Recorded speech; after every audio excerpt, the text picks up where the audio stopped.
Hace un momento estaba tratando de inventar con Pepe una frase que le presentase, porque digo, no merece la pena que empiece a hablar de ti, ¿sabes? Y que robemos minutos a la charla pues hablando de lo que todo el mundo sabe y que ya te conoce. Con lo cual, solo voy a decir, señoras y señores, con todos ustedes, la persona de este país que mejor maneja una de las curvas del cuerpo, que es la sonrisa.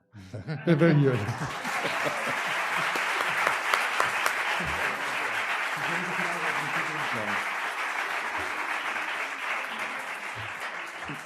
Pues muchas gracias por este recibimiento. Me siento, ya lo sabéis, ¿no?, en casa. No iba a decir como en casa, pero retiro el cómo y lo dejo en eso. Me siento en casa.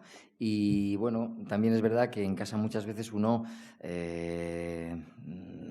quiere estar a la altura de las circunstancias. No se está cómodo precisamente por estar en casa, quizá porque bueno, pues habéis venido esperando algo y lo que me gustaría es que no os fuerais de aquí con la sensación de que no ha merecido la pena venir. Vamos a ver si somos capaces de tener un rato, al menos iba a decir una tarde, pero es demasiado, un rato bueno en el que en este foro se vierta algo interesante, algo que merezca la pena ser escuchado. Hablábamos hace un momento de eso precisamente, ¿no?, de que quizá tenemos un mundo lleno de excesivas palabras y de poco contenido. Vamos a ver si aquí hay contenido en las palabras que vamos a ir hilando desde aquí. Vamos adelante. Pues nada, Pepe, la gente, tú dices que te conoce por acumulación, ¿no? Y es cierto porque La Silla, Aída, luego Filemón, has sido capaz de mantenerte pues, a base de grandes éxitos, ¿no? Hay a quien le cuesta mucho labrar uno solo, pero tú, afortunadamente, pues has sido capaz de poner todo de ti para ir escalando cimas y una tras otra y seguir aquí al pie del cañón después de bastante tiempo ya. Yo no sé si son grandes éxitos, sí sé que en todo lo que he hecho he tenido la suerte de pasármelo muy bien. Lo que pasa es que tiendo a pensar, aunque quiero también aprender y creo que he ido con los años aprendiendo a valorar el trabajo de cómico y de actor como útil para la sociedad, para el colectivo con el que vives, pero entiendo que éxitos realmente son los que pues llevan a cabo otro tipo de profesionales, otro tipo de personas que se dedican realmente a mejorar y además de una forma muy sustancial nuestra vida, ¿no? Científicos, gente que descubre vacunas, gente que descubre realmente métodos de mejorar la vida de los demás. Yo como cómico intento, bueno, pues aportar con lo que hago ese granito de arena. Lo que pretendo con lo que hago, aparte de evidentemente ganarme la vida, es también contribuir a través del humor, a través de la risa, a través del hecho de que la gente pueda no ya olvidar, porque creo que el sentido del humor no debe tener un efecto narcótico, no debe hacernos olvidar nada. Sencillamente creo que lo que debe hacernos es ayudarnos a sobrepasar y a sobrellevar y a superar todo aquello que en un momento determinado puede hacernos daño. Entonces, bueno, pues si en un momento determinado alguien en una situación difícil ha conseguido reír con aquello que yo he hecho en una película o en televisión o en el teatro y eso le ha ayudado a superar ese momento de dificultad, yo me doy por satisfecho. Y de hecho tenías vocación de médico, he leído alguna vez. Sí, ¿cómo lo sabes? Curas a golpe de sonrisa, entonces. Sí. A mí una de las actividades que me hubiera gustado desempeñar en la vida es esa. Por eso he hecho esa alusión a las vacunas y esa alusión a la gente que cura el cuerpo, pero que curando el cuerpo pues ayuda a las personas a vivir mejor y con una mayor comodidad, no solamente física, sino espiritual. Sentirse bien y sentirse sano es una de las experiencias más maravillosas, sobre todo cuando uno ha estado enfermo. Y sí, la medicina me interesó siempre, quizá por ese componente filantrópico, por ese componente de inmediatez en los resultados, ¿no? Porque cuando consigues sanar a alguien, yo me imagino que debes encontrar una satisfacción inmensa y el agradecimiento de la gente, que no hace falta que se manifieste en palabras, sino solamente con la mirada, creo que te debe hacer muy feliz. En contrapartida, evidentemente, los fracasos en medicina son mucho más estrepitosos y terribles que los que puede uno cosechar siendo actor, ¿no? A mí no se me ha muerto nadie en una mesa de operaciones y aunque bueno, seguramente momento, ¿no? Alguno me habrá querido matar cuando me haya visto hacerlo mal. Sí, pero tú no eres de esos payasos de cara triste nunca. Bueno, yo creo que es que el payaso en sí mismo tiene un componente de tragedia. El humor creo que lo tiene. Lo que pasa es que me interesa tanto la comedia precisamente por eso, porque la tristeza está contenida constantemente en cada uno de los minutos de nuestra vida. Nacemos llorando. Es lo primero que hacemos cuando venimos al mundo, es llorar. Hay algo inmediatamente que intuimos que aquí no va bien algo, ¿no? Y entonces inmediatamente nos ponemos a llorar. Y luego tenemos que aprender a reír.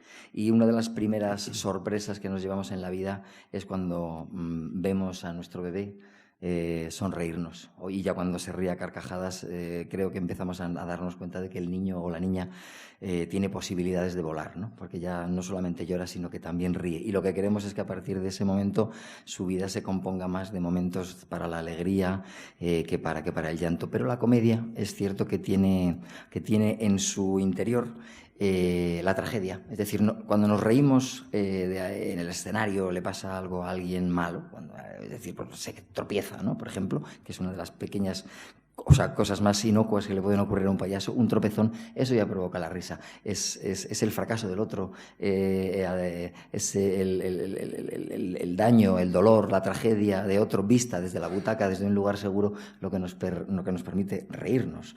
Y el payaso se presta a eso, es decir, a reconstruir el fracaso humano sobre el escenario y hacer ver a todo el público, o a intentarlo al menos hacerle ver que eso nos pasa a todos. Es decir, que todos fracasamos, que todos tenemos momentos de dificultad, pero lo importante es saber saltar sobre eso, y eso el payaso lo hace muy bien. El payaso se levanta de su propia tragedia constantemente, renace de sus cenizas, es un ave fénix, yo diría que perfecto, porque de cada tropezón él inventa una salida y hacia adelante, y un vuelo que le permite ir hacia el siguiente tropezón, sí, pero con muchísima dignidad.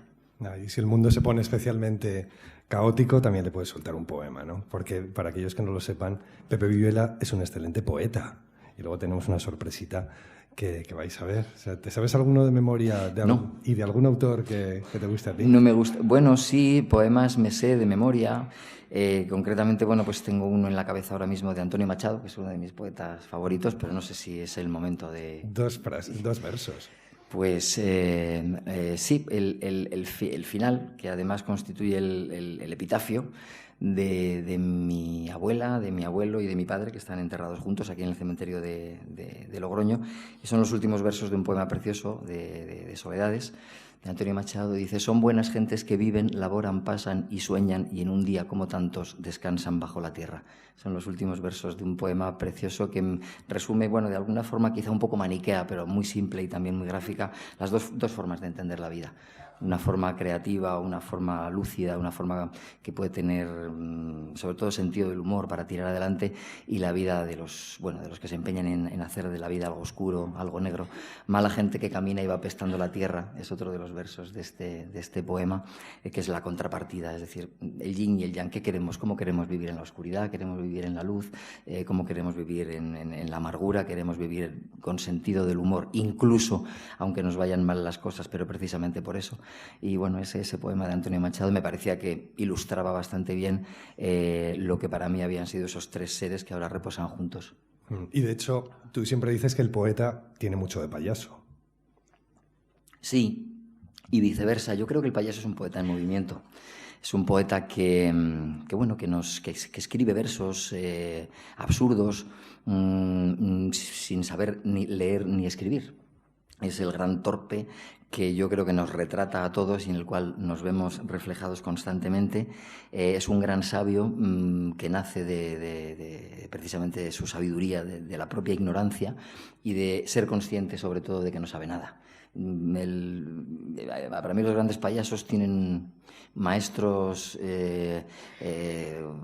enormes en los niños, precisamente. Esa capacidad para absorber el mundo, para bebérselo con la mirada, para querer aprender de todas y cada una de las cosas que pasan por delante de ellos, y al mismo tiempo también esa capacidad para aprender de todo. y para sorprenderse de todo, pero al mismo tiempo para inventarse las cosas, para inventarse un mundo, para tener un mundo interior. A un niño le das un botón y es capaz de tirarse una tarde entera imaginando las posibilidades que tiene con ese botón, desde un platillo volante hasta convertirse en un proyectil, hasta ser de pronto, pues con las chapas jugábamos a que aquellas chapas sobre la arena eran futbolistas, ¿no? Los niños son los reyes de la imaginación. Con el tiempo nos vamos acorchando y vamos perdiendo esa capacidad que tienen los niños para iluminar con todo lo que hacen con el juego. Para mí la palabra juego es mágica. Creo que cuando nos olvidamos de jugar hemos empezado a hacernos viejos. Por eso es bonito querer seguir jugando siempre, querer seguir siendo inventores de realidades, imaginar cada uno de los momentos y bueno, pues no tener miedo al fracaso. Que el niño cuando juega con algo y se cae o se equivoca con algo, no piensa en que se ha equivocado. O todavía más hermoso, el error se convierte en el gran hallazgo. Cuando de pronto vemos a un niño que con una caja de cartón ha construido en su imaginación el palacio de Buckingham o el palacio que sea y él se mete dentro o para él es una nave espacial o de pronto es la cueva del oso y él es el oso o se convierte y se tapa y se imagina que vive dentro de una piedra o que es el gusano dentro de una manzana. Todas esas cosas que el niño es capaz de imaginar libremente porque no se pone frenos, yo creo que son las grandes lecciones que el payaso debe estar aprendiendo y no hay mayores poetas que los niños, que con sus palabras de pronto describen el mundo mucho mejor de lo que el más sesudo y académico de los poetas. ¿Y cómo se mira un payaso al espejo? O sea, ¿te cuesta quitarte el maquillaje para pasar al mundo real? ¿Es más duro el mundo real que el escenario? Sí, es mucho más duro. Es mucho más duro el mundo real que el escenario. El escenario es un mundo ideal para mí. Por eso quizá tengo ese apego al trabajo y por eso me gusta tanto subirme a un escenario y actuar e interpretar, porque es ahí donde empieza a nacer otra cosa diferente de la que lleva todo el día haciéndote la puñeta, ¿no? En los periódicos, en las noticias están llenas constantemente de ejemplos de cómo el mundo pues está lleno de cosas muy negativas. Y entonces en el escenario de pronto pues puedes crear tú o recrear sobre eso o reírte de eso, jugar. Esa es la palabra que hace un momento hacía referencia y que me parece fundamental. Jugar con la realidad. En el teatro, en la escritura, tú lo sabes muy bien, eres un grandísimo escritor, pues uno se puede recrear con la realidad realidades nuevas, que no tienen por qué tener una presencia en el mundo menos fuerte que la que tiene la realidad en sí misma, porque muchas veces la realidad es algo inventado y yo creo que es importante escribir nuevas realidades desde el arte dramático, desde la literatura, desde la pintura, desde el cine. Podemos ayudar, desde la poesía, podemos ayudarnos unos a otros a construir otro mundo diferente, alternativo, que no tiene por qué ser etéreo y quimérico, sino que yo creo que tiene tanta entidad de realidad como lo pueda ser pues los atentados de Daesh o como lo pueda ser la corrupción política. Hay realidades que inventar y tenemos responsabilidades como ciudadanos, como creadores y como creo que sencillamente seres que quieren sobrevivir y vivir en un mundo mejor. Ah, qué bien. Y cuando sales de ese espejo ya sin maquillaje, te vas a una comida familiar, por ejemplo, sí. ¿Haces tonterías de payaso? No. No, eres un tío serio. Sí, luego es que ahí hay una diferencia, hay una dicotomía, hay un contraste grande entre lo que uno hace en el escenario y lo que luego hace en la vida. Yo en el momento en el que salgo del teatro ya dejo de ser ese personaje y me convierto en otro personaje también, porque todos interpretamos también en nuestra vida, pero yo en la vida normal, digamos, de la calle, lo que me gusta es pasar desapercibido, adoptar ya una posición más de observador. ¿Por qué? Quizá porque soy muy egoísta y me gusta absorber y observar a la gente y aprender mucho de cómo se comportan los demás. Hablaba antes de los niños, pero me gusta mucho también observar al resto de la gente. Sobre todo me gusta la gente y creo que constantemente la gente nos está dando lecciones, ¿no? Sin necesidad que pueden ser lecciones negativas o positivas. Es decir, uno está aprendiendo constantemente, pero para eso tiene que tener los ojos, los oídos, cada uno de los poros de su cuerpo abiertos. Entonces yo cuando me bajo del escenario, cuando desciendo a la calle, intento desaparecer, convertirme en un observador, en alguien que, bueno... Y además creo que fuera del escenario no tengo gracia, ¿eh? La gracia que pueda la gracia que pueda tener mi personaje sobre el escenario, yo luego la intento aplicar a la vida y fracaso mucho. Me doy cuenta de que no soy un tipo Pero gracioso. al fracasar generarás la risa también. Sí, bueno, entonces, claro, se ríen de mí, ¿no? Pues dicen, que mal cuentas los chistes, por ejemplo, o que poca gracia tienes. Pero no me importa, porque realmente quien luego trabaja para mí, en ese sentido, es el personaje o los personajes que hago. Pero en la vida yo no soy una persona graciosa y nunca lo he sido. Y de hecho no he sido el alma de la fiesta nunca, ni he sido el gracioso del grupo.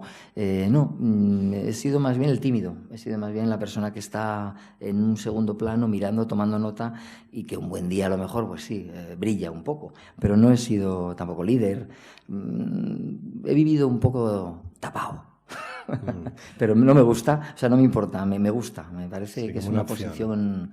no sé, cómoda a la hora de, sobre todo, luego inventar personajes y salir al escenario. Ahí es donde ya sí no me queda más remedio y además me encanta representarlos y intentar hacer disfrutar a la gente con ello. Y donde eres el líder absoluto, ¿no? Bueno. Mira, un líder que igual no pensaba en el que se iba a convertir el niño que nació en Logroño. No sé si tienes muchos recuerdos de La Rioja de infancia porque te fuiste muy pequeñito de aquí. Fui muy pequeño y de antes de la partida de Logroño, pues es imposible, prácticamente no tengo ningún recuerdo.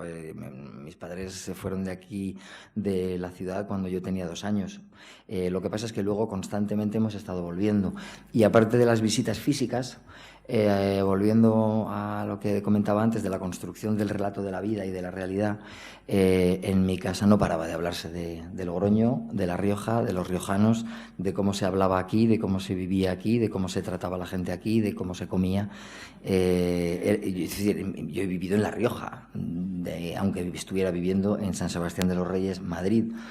Pero en mi casa se respiraba Rioja, se vivía Rioja, se vivía Logroño. Y se bebía. Y se bebía también. Sí. Claro, era una época, ahora esto parece una barbaridad, pero claro, en mi casa pues el vino estaba encima de la mesa y yo siendo niño, menor de edad evidentemente, pues bebía vino con gaseosa.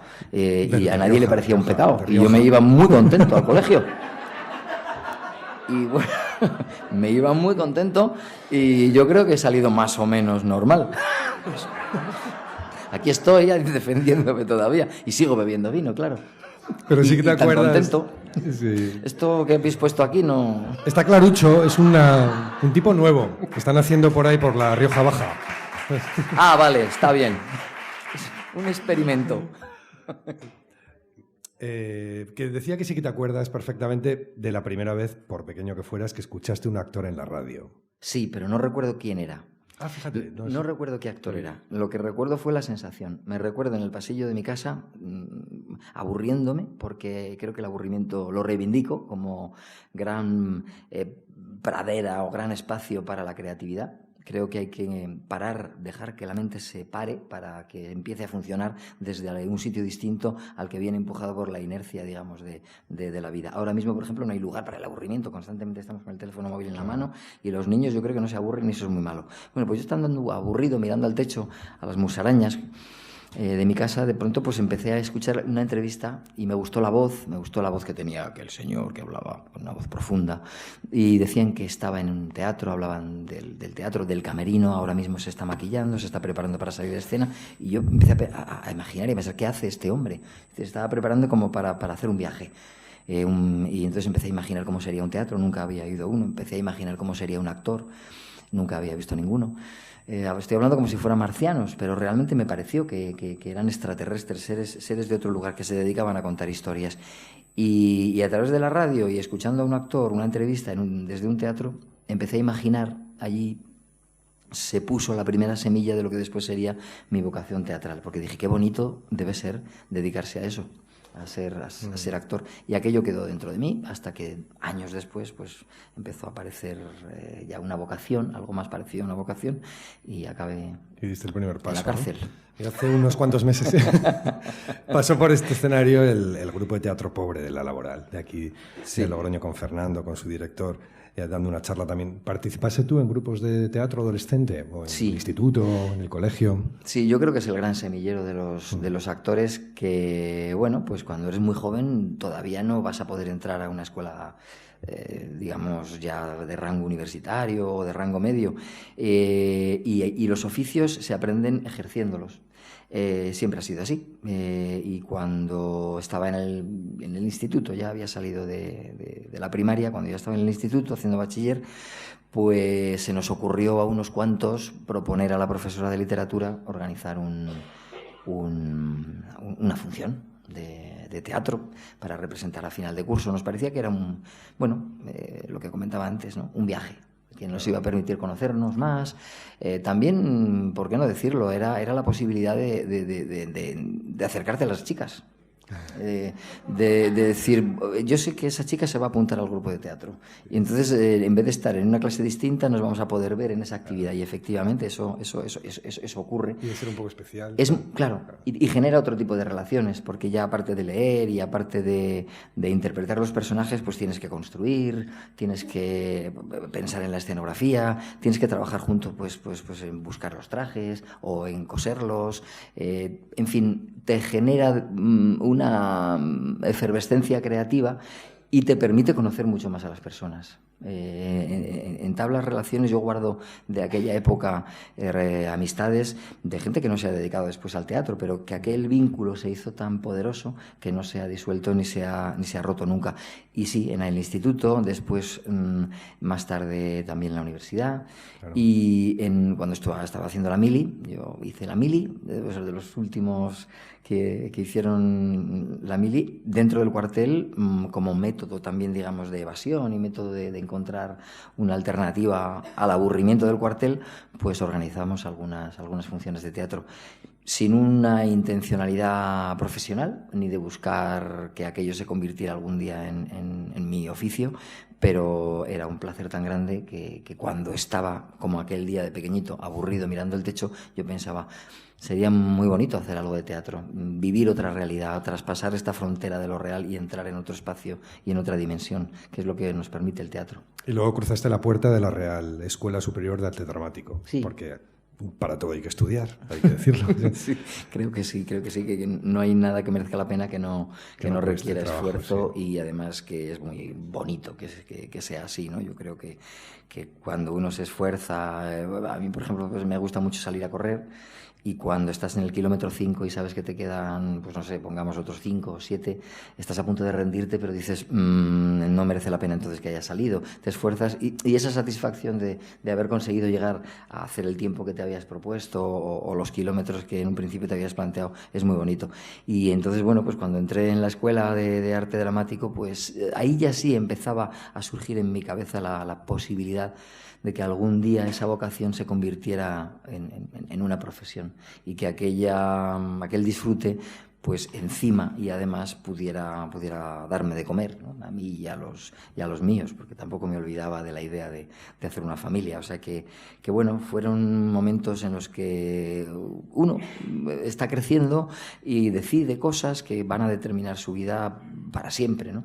Y aquella fue una bonita elección, la de entrar en la escuela de arte dramático fue una elección bonita. Y hablabas de la universidad, ¿también elegiste estudiar filosofía? ¿O? Sí.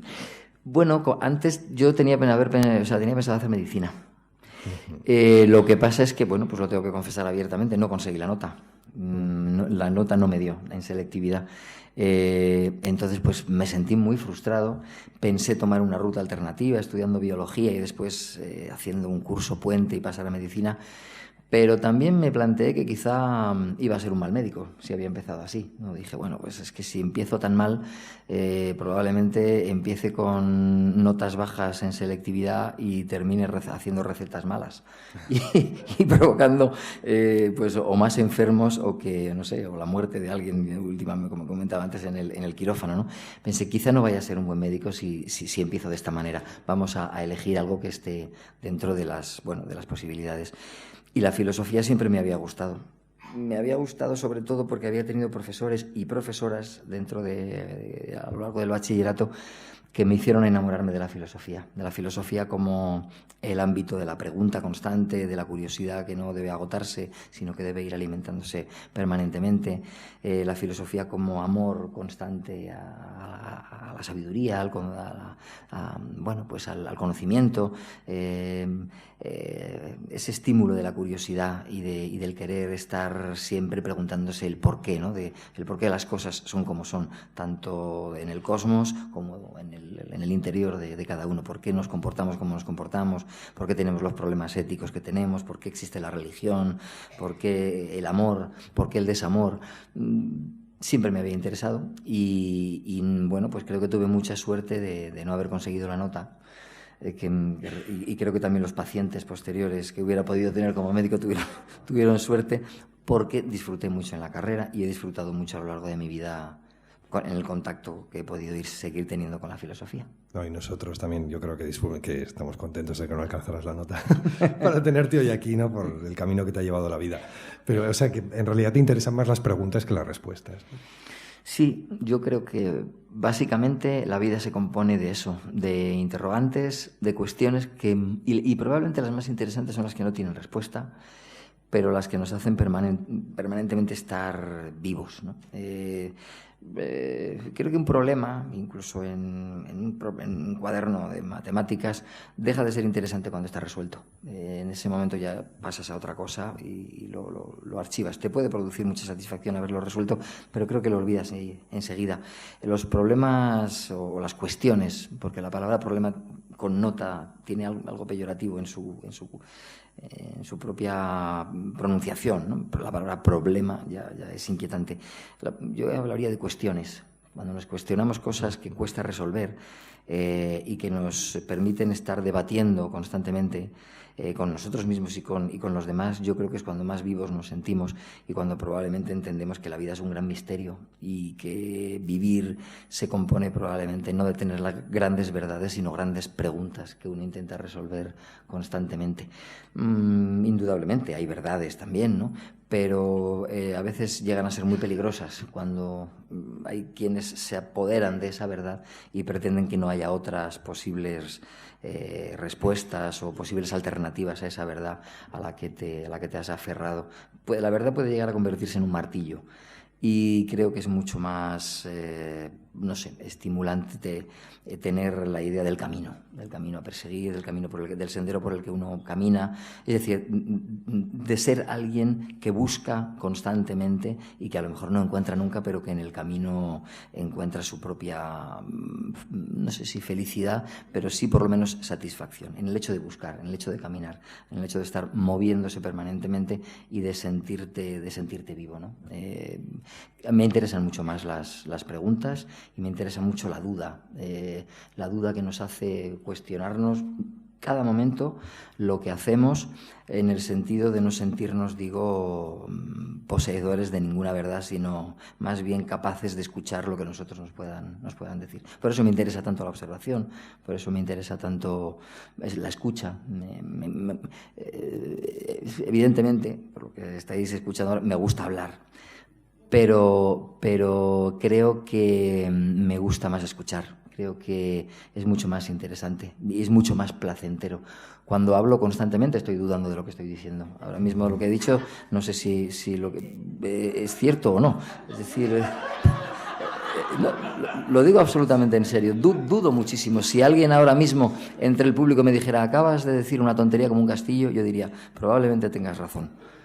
Porque eres ese niño que no teme equivocarse. Sí, me equivoco constantemente. Y bueno, pues las verdades, tengo algunas, evidentemente tengo principios y esos, como Groucho decía, ¿puedo tener otros? Bueno, pues creo que no, que hay cosas en las que no puedo tener otros y tengo unos principios muy sólidos. Creo que en lo que se refiere sobre todo a ética, éticamente me parece que hay cosas que no se puede uno saltar a la torera sin más, ¿no? Y relativizarse. Pero bueno, luego en otro orden de cosas opinables, creo que en cuestiones ideológicas, me parece que hay que ser respetuosos y entender que la verdad puede estar repartida, que no la tiene por qué tener uno en el bolsillo y nada más que él. ¿Qué principios no te saltarías nunca? Pues mira, principios que me he saltado, pero que creo que no debería haberme saltado, es la sinceridad, la mentira. Creo que deberíamos decir la verdad. en el amor, en la amistad, en la enemistad también. Creo que hay que ser honestos con nuestros enemigos y no engañarles, y de ir de frente y decirles claramente lo que pensamos. Creo que la mentira es un gran gusano que cuando uno la empieza a ejercitar se hace cada vez más grande. Y lo sé porque lo he probado. Es decir, cuando me he encontrado en situaciones mentirosas, cuando he mentido, me he sentido atrapado en algo que hubiera querido no vivir.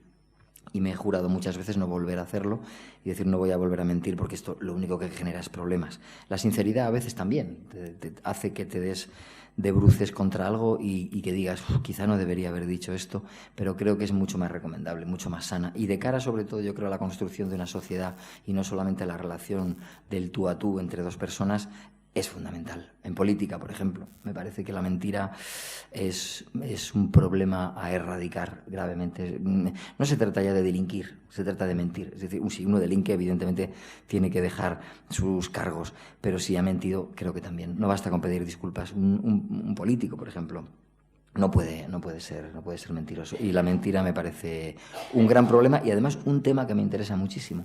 Desde el punto de vista dramatúrgico.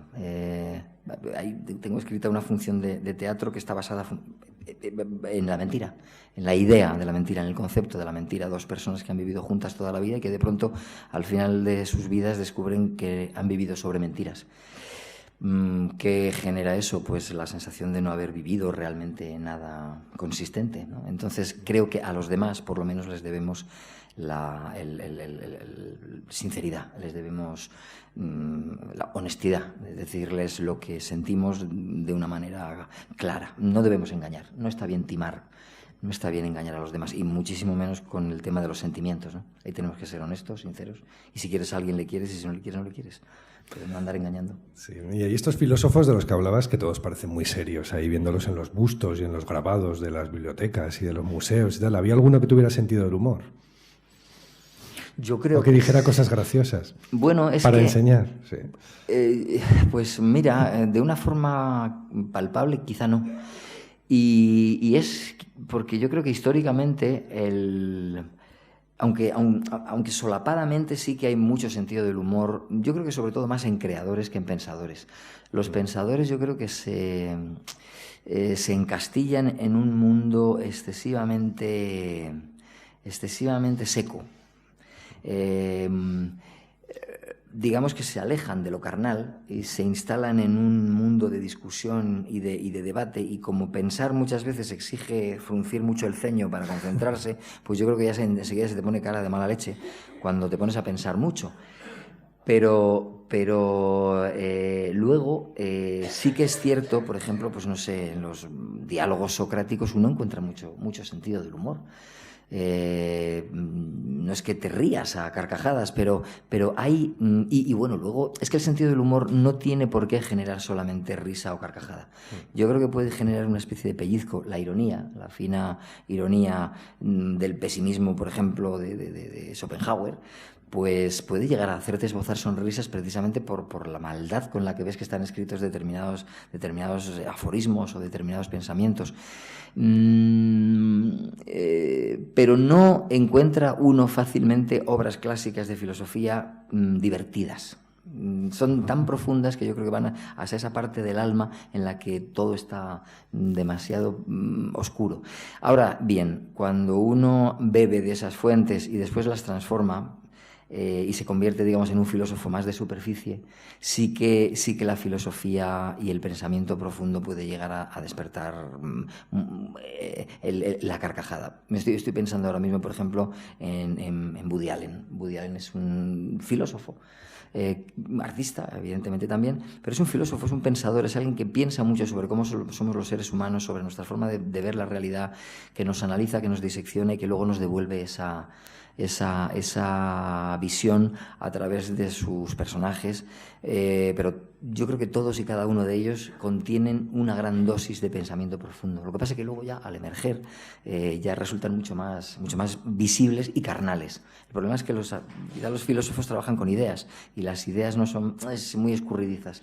Es difícil reírse de una idea, es más fácil reírse de un ser humano que es más carnal y más torpe. Y lo que sí que tú has dejado clarísimo es que el humor es una herramienta de cambio social, ¿no? O sea, de hecho, también para aquellos que no lo sepáis todavía, eres presidente de Payasos Sin Fronteras. ¿O te he subido Ya de no soy rango? presidente. Ah, vale. Sí. Eso es. Ya no soy presidente, pero formo parte de la organización. Sí. Más que preguntarte, en este caso me gustaría dejarte el micrófono abierto para que nos hablaras un poquito de esta experiencia que te ha llevado por Irak, te ha llevado por Palestina, por Kosovo, pero sobre todo cuál es el espíritu que informa, o sea, que inspira Payasos Sin Fronteras y por qué lo has escogido tú para desarrollar esa parte de compromiso que es obvio que tienes a raudales, ¿no? Bueno, es un tema muy, muy amplio y no me gustaría tampoco ser pesado con esto, pero bueno, voy a intentar sintetizar. Yo cuando llegué al humor lo hice de una manera quizá casual. Había terminado de estudiar arte dramático y bueno, pues no encontraba un sitio, un acomodo, no encontraba trabajo fácilmente y entonces empecé a buscarlo y a proponerme como actor en sitios.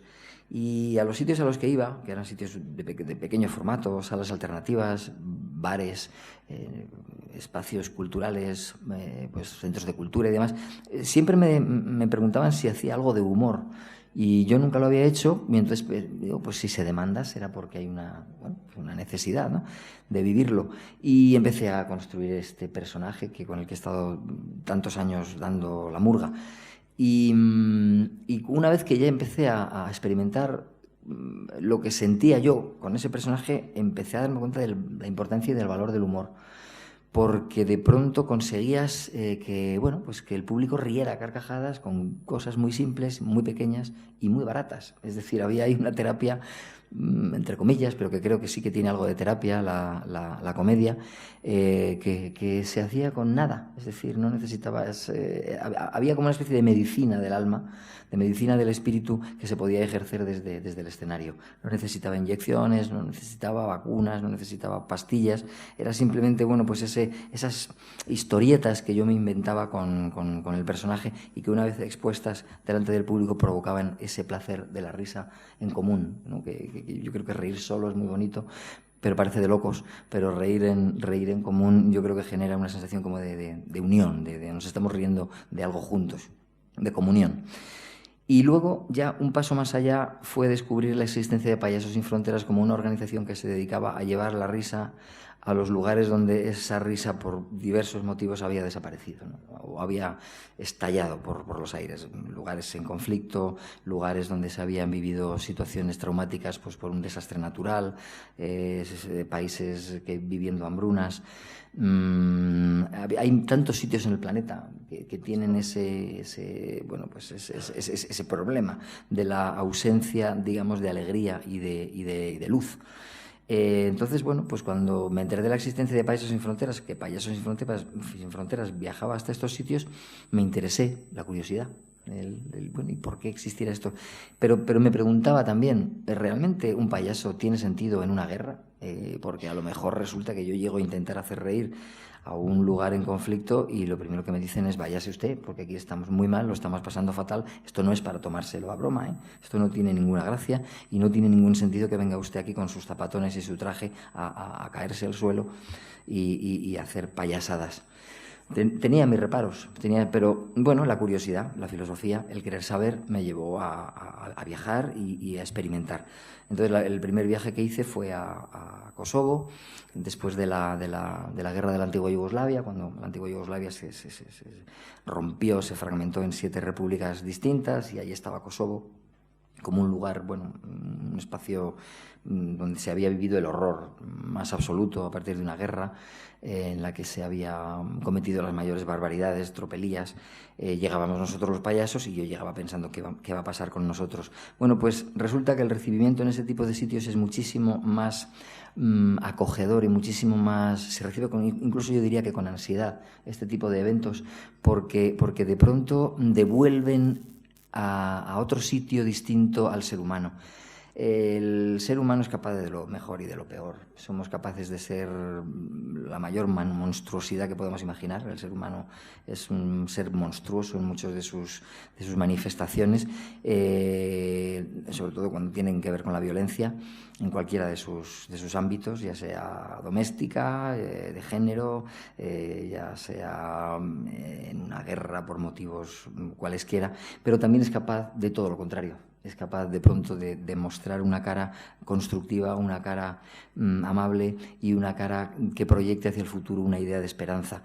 Y cuando un payaso llega a un lugar donde lo que se ha estado viviendo es represión, donde lo que se ha estado viviendo es violencia, dolor, tragedia, y pinta esa realidad diferente, está escribiendo un relato distinto que la gente está deseando leer. Sobre todo los más pequeños, que inmediatamente se dejan impregnar por aquello, y los niños pasan de la noche al día y pasan del llanto a la risa sin transición. De pronto se encuentran con un payaso y quieren jugar y quieren vivir y quieren saltar sobre aquello que están viviendo para construir un mundo mejor. Y cuando los mayores ven que eso ocurre, te adoran, evidentemente, porque están viendo a sus hijos disfrutar y te dicen cosas como que hacía muchísimo tiempo que no veían reír a su hijo, que hacía muchísimo tiempo que no los veían jugar y pasarlo tan bien, que por qué te vas, que por qué no te quedas y por qué no, bueno, porque no nos ayudas a construir, ¿no? esa otra realidad que teníamos olvidada, o que en algunos sitios los niños ni siquiera han visto nunca. Hay sitios donde no han visto nunca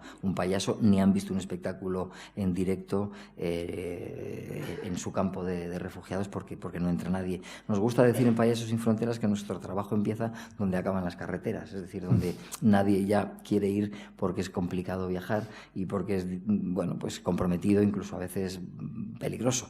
Y cuando descubrí eso, pues me di cuenta de que lo que tenía entre las manos con un payaso, un personaje como ese, era algo muy valioso. No solamente como elemento, digamos, profesional para ganarme la vida, como decía anteriormente, sino también para aportar en determinados lugares, más que en otros, una visión del ser humano distinta, más constructiva. Y fue entonces cuando cambié la pregunta. Y si al principio me preguntaba qué pinta un payaso en una guerra, lo que acabé y he seguido preguntándome es qué pinta en muchos sitios tanto fusil, ¿no? y tanto soldado.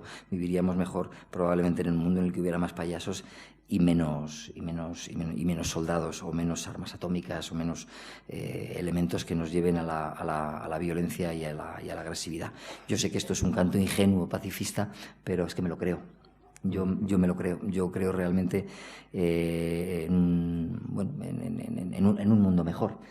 Probablemente sea una visión ingenua y ya hace mucho tiempo, ya tengo muchos años, tengo 54 años, hace mucho tiempo que ya no sé que no voy a cambiar el mundo y que nadie individualmente lo puede hacer solo, pero sí que creo que pese a todo hay que seguir haciendo las cosas. Es decir, que refugiarse en la inacción diciendo no sirve para nada lo que hago, bueno, pues no me vale, no me va a permitir estar contento, no me va a permitir estar, y sé que no voy a conseguir grandes cosas, pero creo que no hay que renunciar a lo que crees que puede mejorar. Y luego, bueno, pues creo que esas pequeñas cosas que uno hace dejan un pozo y una onda que se va extendiendo y que queda en el interior de cada una de las personas que te han visto durante muchísimo tiempo, y que no te vas en el momento en el que el coche que te lleva te aleja de allí, porque permanece esa imagen que has dejado de un ser humano con posibilidades de crear un mundo por lo menos más pacífico. Pues yo creo que... Bueno, muchas gracias.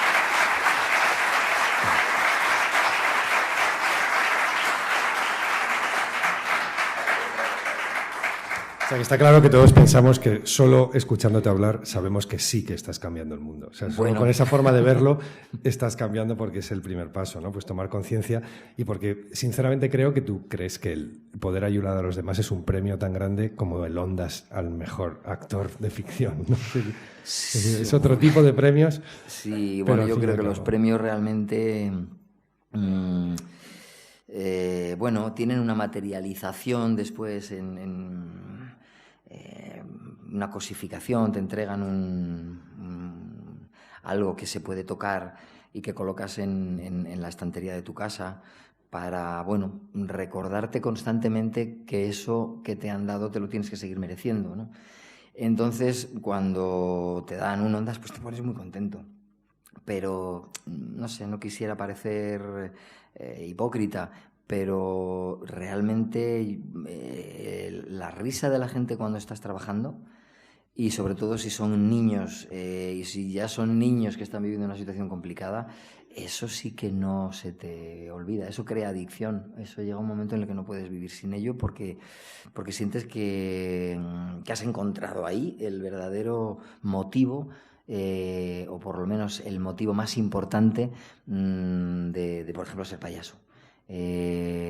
Cuando llevas unos meses, un tiempo trabajando solamente en teatros aquí en España, dices... Necesito salir de aquí. O sea, te conviertes en un adicto realmente de eso, porque tu conciencia de alguna manera te está constantemente diciendo ¿y qué más? ¿Y qué más? ¿No?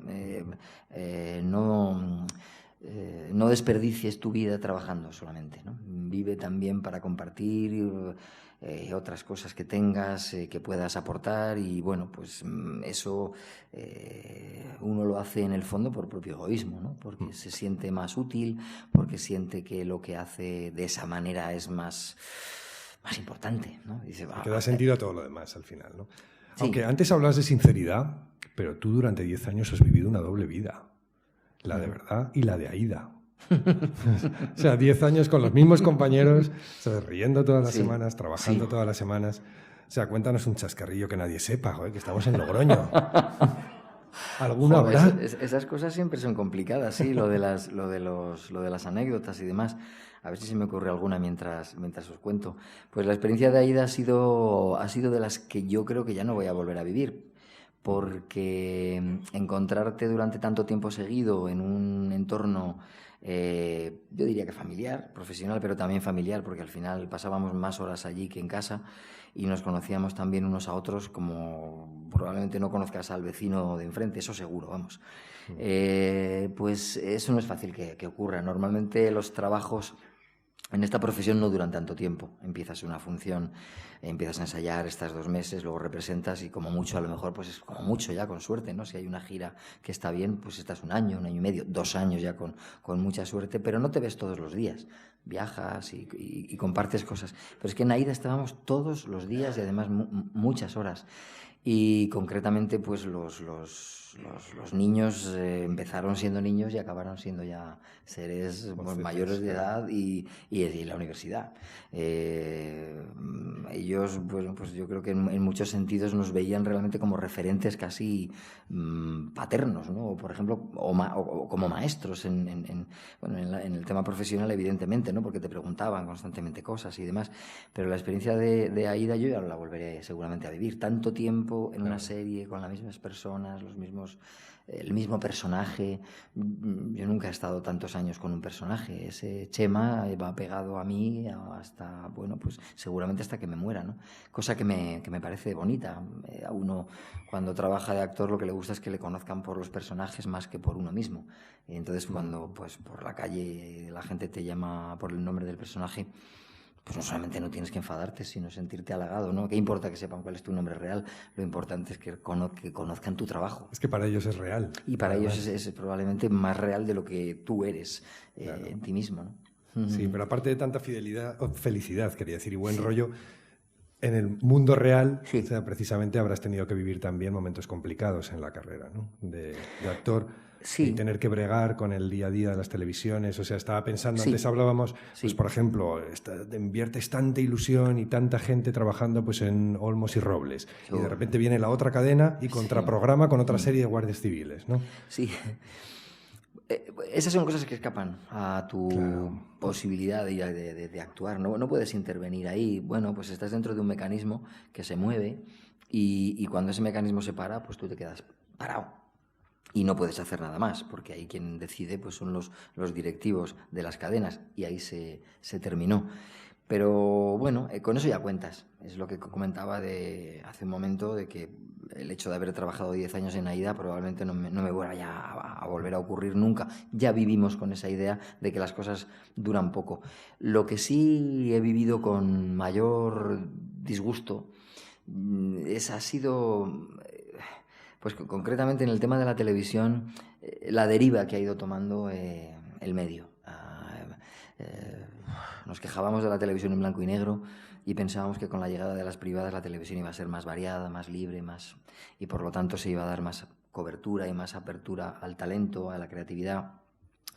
Y yo creo que no ha sido así. Yo lo que he vivido, por ejemplo, concretamente con el tema de la televisión, por centrarme en ello, ha sido una banalización del medio, una conversión de lo creativo en comercial, en buscar sencillamente un número determinado de televidentes que avalen tu trabajo, pero desde el punto de vista cuantitativo, no cualitativo. Importa poco que se hable bien de algo, lo que importa es que se hable, pero pues productos, que la palabra producto para esto no me gusta mucho, pero lo vamos a utilizar, productos televisivos de rigor y de valor, pues ahora mismo hay pocos, y ahora empieza a aparecer un tipo de ficción para televisión que viene de fuera y que espero que se acabe por incorporar a nuestra forma de hacer, ¿no? Formas de series muy dignas, series hechas con muchísimo cuidado, ficción muy bien tramada, teniendo en cuenta la importancia de los guiones, teniendo en cuenta la importancia de todo el equipo creativo y de todo el equipo que termina dando una buena factura a una serie. Eso, bueno, pues forma parte del tipo de televisión que a mí me gusta, pero durante unos años, sobre todo, la televisión se pintó de colores y se olvidó del contenido y se buscó una forma excesivamente llamativa pero muy poco interesante, que yo creo que ha hecho, bueno, pues que yo por lo menos en muchos sentidos a determinados productos televisivos les he perdido el respeto, incluso me siento, ¿cómo diría? Pues incluso sí, dolido y ofendido por el tipo de televisión que creen que nos gusta. Bueno, no me digáis que el Aula de Cultura no tenía que invitar en mayo a Pepe Villuela, en junio a Pepe Villuela, en octubre a Pepe no vendría Villuela, nadie porque a la es que da próxima gusto vez. escucharte sobre cualquier tema. Y bueno, y tenemos que decir, ya lo decíamos en el anuncio del periódico, si lo habéis visto, que como regalo de fin de fiesta tenemos una actuación privada para los amigos y la gran familia del Aula de Cultura, ¿no? O sea que vas a representar un pedacito de la obra Encerrona. Sí, os dejáis, yo os torturo con... Igual es hoy el día que palma alguien por primera vez. ¿Te imaginas? Alguien que se muere de risa. Nunca me había pasado y nunca me lo había planteado, pero me acabas de asustar. Sí, estaré. Vamos, que tengo muchas ganas de venir aquí. Salgo un momento. Sí, es una obra además, por si quieres decir algo sobre o sorprendes directamente. No, sí, es que podría decir muchas cosas, pero creo que he hablado ya demasiado y no quiero aburriros. Encerrona es el espectáculo de mi vida, es el espectáculo escuela, el buque insignia de todo lo que he hecho siempre, de donde me ha venido todo, porque este personaje, como comentaba antes, nació casi por accidente, por un requerimiento de los sitios a los que iba a buscar trabajo, que me decían si hacía humor, y lo que se me ocurrió después de hacer distintas pruebas de laboratorio fue este personaje torpe, que yo en aquel momento no llamaba payaso, no sabía que era un payaso, era sencillamente un ser en problemas, alguien en dificultades que partía sobre todo de la visión del mundo que tienen los niños, del no saber. Y de enfrentarse a las cosas. El número que voy a hacer, por ejemplo, aquí, pues parte de la idea de no saber lo que es una guitarra.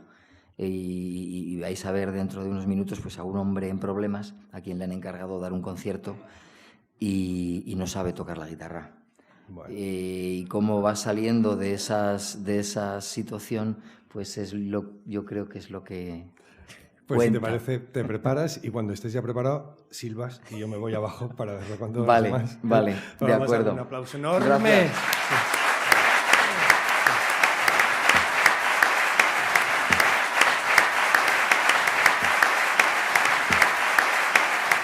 Y mientras preparan el escenario, aquí nuestros amigos de Ibercaja, antes os había dicho que teníamos una sorpresita. Y es que cuando me he dicho, bueno, me saldré a cambiar durante unos minutos, digo, bueno, ¿y qué hacemos entre tanto? ¿No?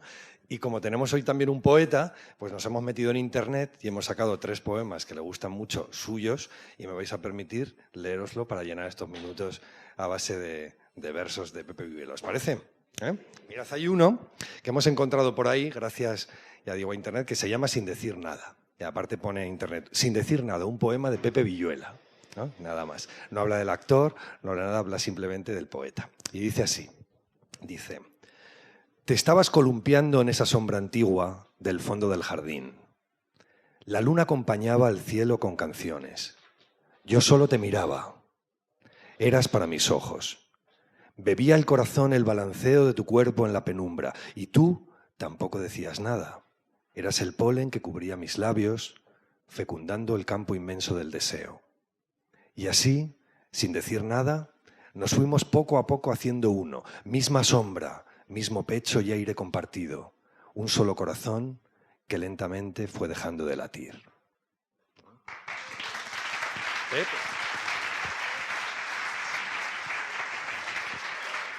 Hemos encontrado otro que se llama Palabras y caricias.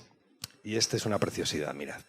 Dice, cae la tarde con vértigo de horas anidando en la punta de los dedos. Se va volviendo mar, que atesora en su fondo lo que nunca dijimos. Lo que hemos querido hacer llegar a otras orillas, pero ha quedado en nuestro pecho, a la deriva en su vacío, naufragado en las costas de su boca. Ahora forma corales que siegan el aliento y la noche no quiere ahogar en la madrugada. Tienen miedo las cosas y es su peso infinito. Por eso es bueno darles alas, que levanten el vuelo las caricias. Pepe.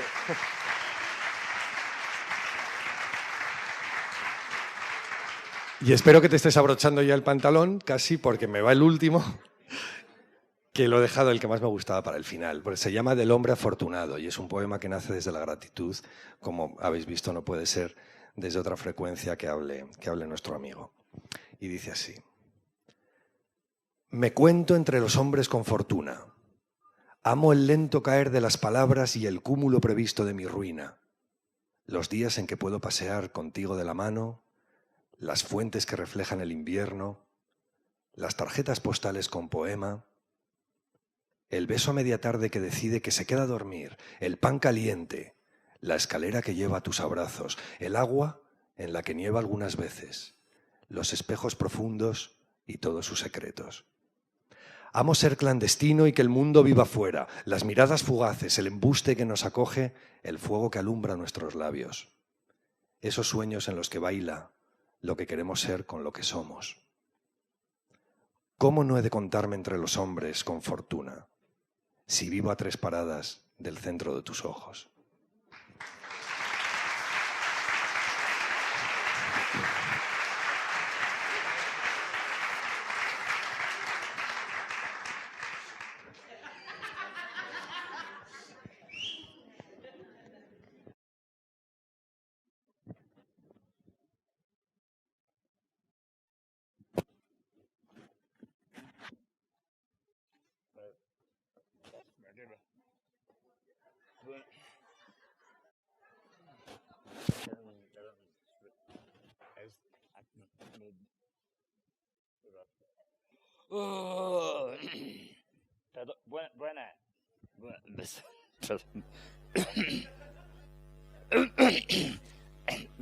Voy a dar un concierto.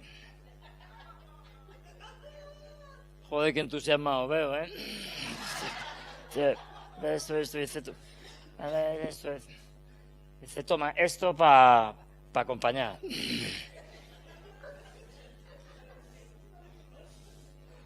Hombre, compañía hace, pero vamos, yo no... Eso... Oye, pero es... ¿Eh? ¡Ay, por favor!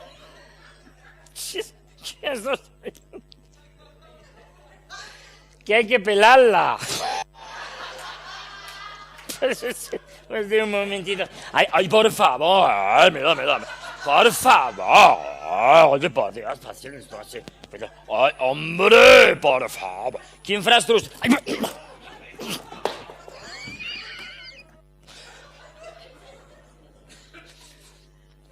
Bueno.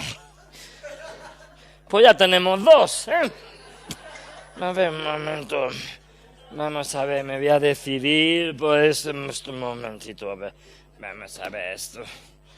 Esto. ¿Cómo se va? Porque es que no sé por eso esto. ¿Cómo se...? Ay, por favor, madre mía. ¡Menuda castañuela, eh! A ver, un momento que...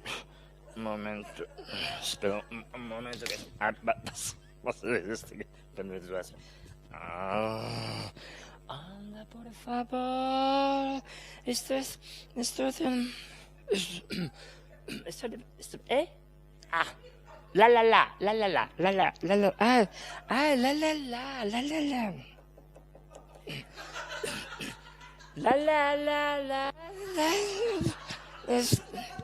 No son los... Espera un momento.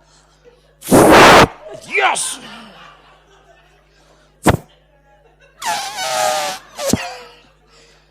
Nacho. Esto está atascado, ¿eh? Esto está atascado que no tiene que... Ah, no, espera. Esto es... Mucho mejor. Mucho mejor, hombre, por favor. ¿Eh? ¿Cuál es lo que dices esto, eh? Ah, ¿qué pasa en esto? Hay que se te puede... Vamos a ver, un momentito, por favor. Que sí, que ya sé, señor, que ya lo sé, que sí. Mira, que tiene... Anda, mira.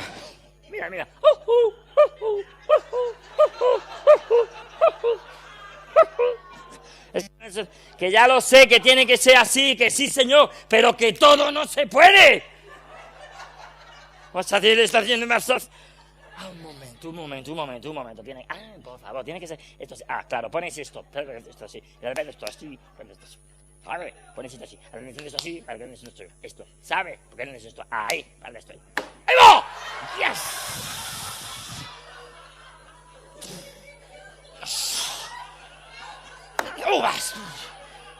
¿Pero qué pasa? ¿Qué pasa, por favor? Pero un momento. Pero, bueno, pues tiene que pasar, hombre, tiene que pasar.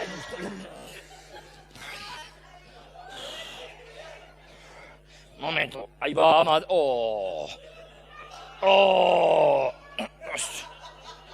ahí va, no tire, por favor. No empuje tampoco, no. Un momento.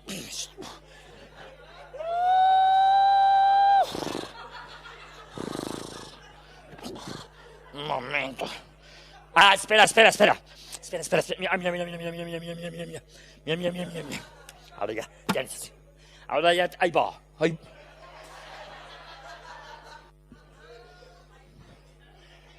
¿Dónde está el palo? Sí tenía aquí un palo, pero ¿por qué tenía esto? ¡Uy! ¿Cómo se puede poner esto? ¿Por qué pasa esto? Qué pena, ¿verdad? Qué pena.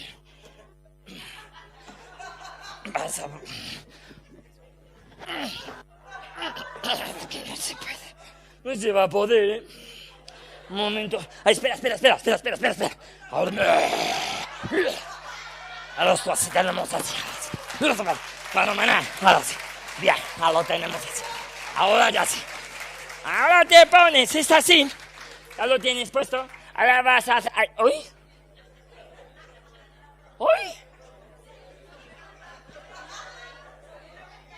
¿Dónde está la O? Esto tiene puesto. ¡Uy, por favor! Es que esto te pone que es esto así. El bolladito. Un momento, espera. Ay, qué pena, ¿eh? Qué pena. Espera, a ver. Qué pena, por favor, pero... ¿Tenéis prisa? Vamos, una más. Ah, espera, que te lo pones esto. A ver si lo... Ay, que no. Que no puedo pasar ahora. Ah, espera. A ver. ¿Qué pasa? A ver, un momento. Así es. Ahora, así es. Ahora ya lo tenemos así. Bien. ¡Boh! Oye, ¿os podéis pasar un momento ahí, por favor? Un momentito. No, un momentito, solo. Es que no se puede. No. Sí, plas, pero no os habéis pasado. No, porque plas, ¿para qué? Si no vas a... Mia.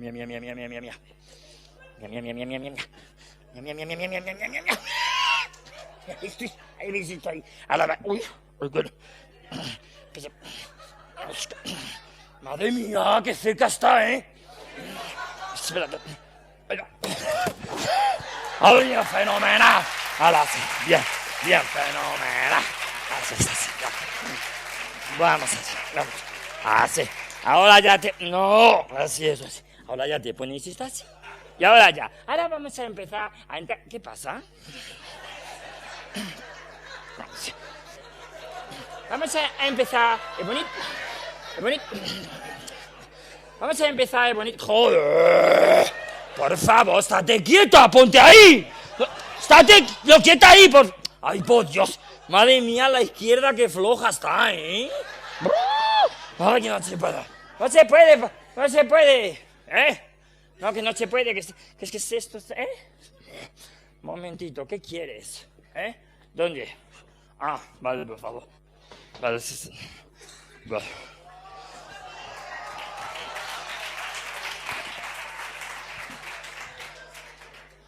¿Qué pasa? ¿Qué murmuráis? Vamos a ver esto. ¡Ay, qué! No pasa nada. No pasa nada. Si es que te dan esto, claro, te lo dan sin instrucciones, yo qué sé. Madre mía, por favor, ¿eh? ¿Qué? Que tienes que...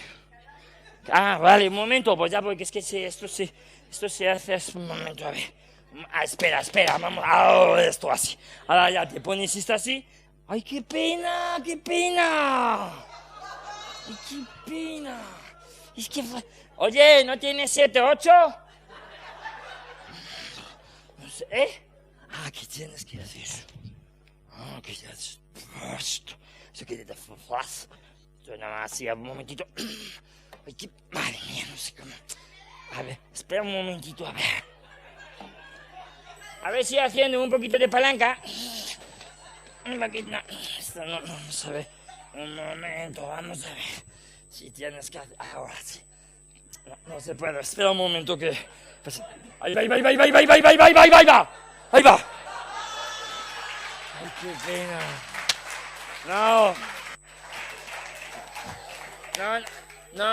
No aplaudáis, que a mí también me parecía, pero no.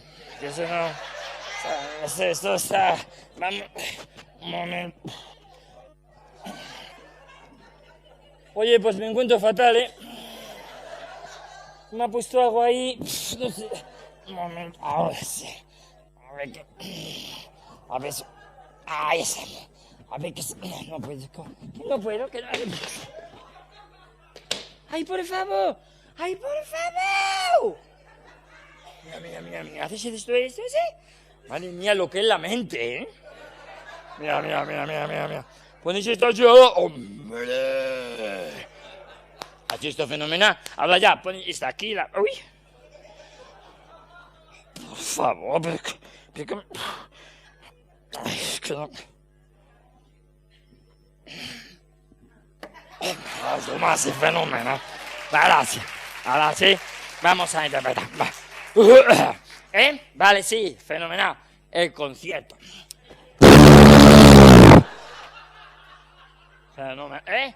¿Por qué? Vale, sí, señor. Este así y este así. Vale. ¿Ya? Vale. ¿Qué más dará? Ay, bueno, basta. Vale.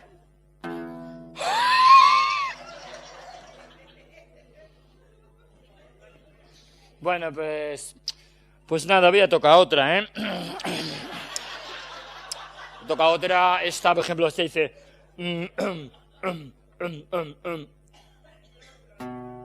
Fenomenal. Ahora voy a... Esta, sí, sí, señor, esta. A ver, ¿cómo era? Espera. Ay, esta, ¿cuál es? Esta es la de... Hombre, esta es preciosa, esta, hombre, esta de... ¿Cómo sí, es esta. Din, don, din. Pasajero, pase por la puerta. La ponen todas las estaciones. Din, din, din. Madre mía. Toda la vida diciendo, ¿cómo lo harán eso? Vale, sí, señor. Vamos a ver. Ajá, sí, ajá, bien. Vale, uy, hay que esto, espera un momento. No, es que se me viene todo. No, a ver, no. No, es que... Claro, es que me lo he lavado hoy y me viene todo. Vamos, espera un momento que tengo aquí esto. Sí, tengo esto es así, lo pones así. Ahora esto así con... Ahora. Hombre, ahora sí. Por favor, hombre. Sí, señor. Vámonos. Ya. Vale. Momento, a ver si esto...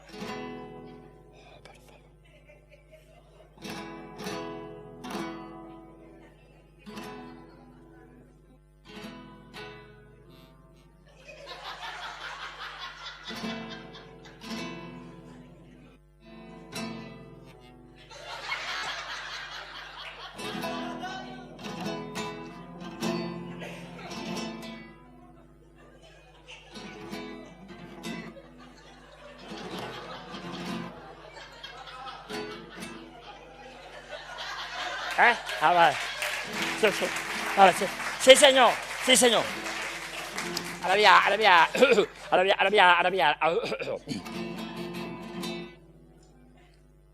Ay, perdón. Perdón.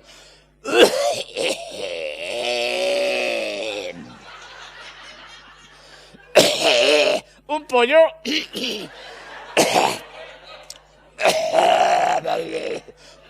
Así,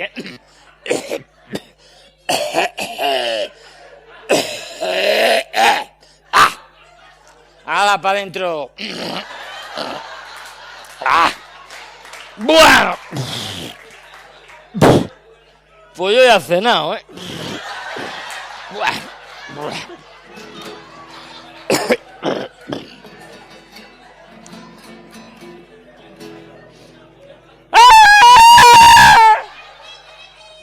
Es lo que hay, o sea, no...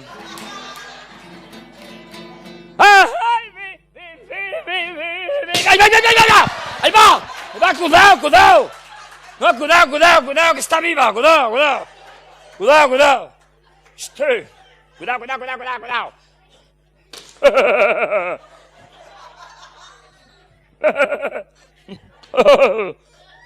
Se hace la muerta, ¿sabes? Un momento. Sí, fenomenal. Lo que ha crecido, Un momento. Hombre, así. ¡Ahí va! ¡Cuidado que tiene 4 patas! Cuidado, niña, cuidado.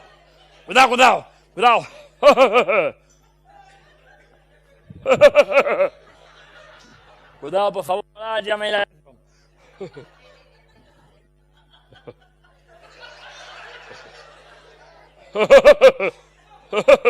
¡Ey! ¡Oye! Esto es más tonto. ¿Qué pasa? ¿Pero qué hace? Que no... Si es que hay quien no hace nada. No hace nada, ¿verdad, bonita que no hace nada? No hace nada, Sí. Ahí. ¿Es? ¿Ahí? Hombre, no tenemos confianza, ¿eh? Un momento. ¡Hombre, por favor! Mucho mejor, ¿eh? Mucho mejor, sí, hombre. ¡Hombre!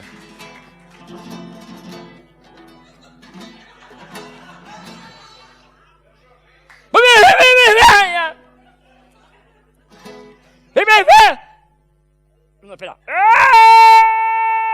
No. No. No. ¿Cómo era esto, hombre? Todo en la punta de la lengua, ¿eh? No. No. No. Como espera un momento que me va a salir. Sal. Oh, no. No.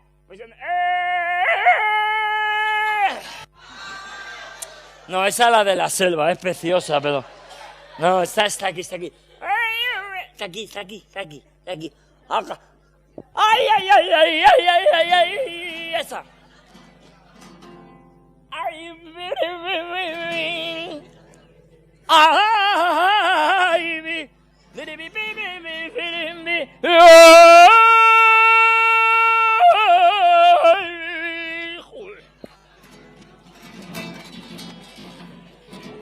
¡Ay, me cago en la mar!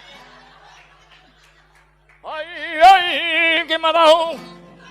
¡Ay, que me ha dado!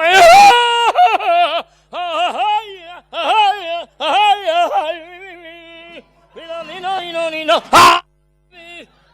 ¡Ay, qué sentimiento, qué dolor, por favor! ¡Ay! ¡No!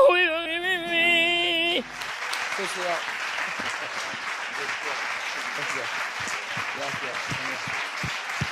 Muchas gracias. Muy amables. Gracias.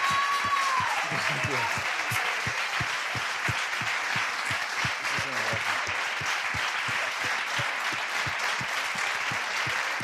Gracias. De verdad.